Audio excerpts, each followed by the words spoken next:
রাঙায়া কোনো কথা বলতে পারবা না, তাদের সাথে ধমক দিয়ে কোনো কথা বলতে পারবা না, এমন কথা তাদের সাথে বলতে পারবা না যেই কথায় তোমার জনম দুঃখিনী মা, তোমার গর্ভধারিণী মা, তুমি মাকে চোখ রাঙায়া কথা বলেছ, বাবাকে চোখ রাঙায়া কথা বলেছ, মাকে ধমক দিয়ে কথা বলেছ, বাবাকে ধমক দিয়ে কথা বলেছ, যেই কারণে তোমার মায়ের চোখে পানি এসে গিয়েছে, বাবার চোখে পানি এসে গিয়েছে।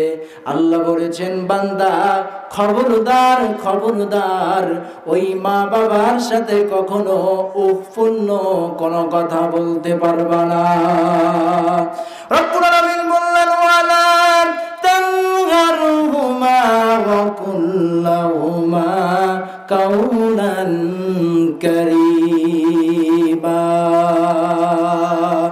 আল্লাহ রাব্বুল আলামিন বলছেন, শোনো, তাদের সাথে সম্মানজনক কথা বলবে, তাদের সাথে ভালো আচরণ করবে, তাদের সাথে ইহসানপূর্ণ কথা বলবে।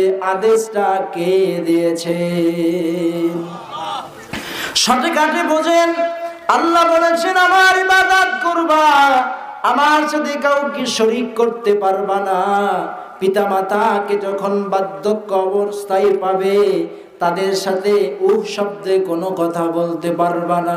ও সন্তান, এমন কথা বলতে পারবা না মার কলিজার মধ্যে যেন আঘাত লাগে, বাবার কলিজার মধ্যে যেন কষ্ট লাগে, এমন শব্দ পূর্ণ দিয়ে কখনো কোনো কথা মা বাবার সাথে বলতে পারবা না। কথাকার আল্লাহ পাক বলেছেন, আল্লাহ বলেছেন, ওয়ালা তানহারহুমা ওয়া কুল লাহুমা কাওলান কারীমা।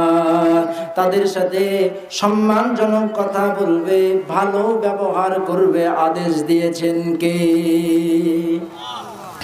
আল্লাহ রাব্বুল আলামিন সূরা বনী ইসরাঈলে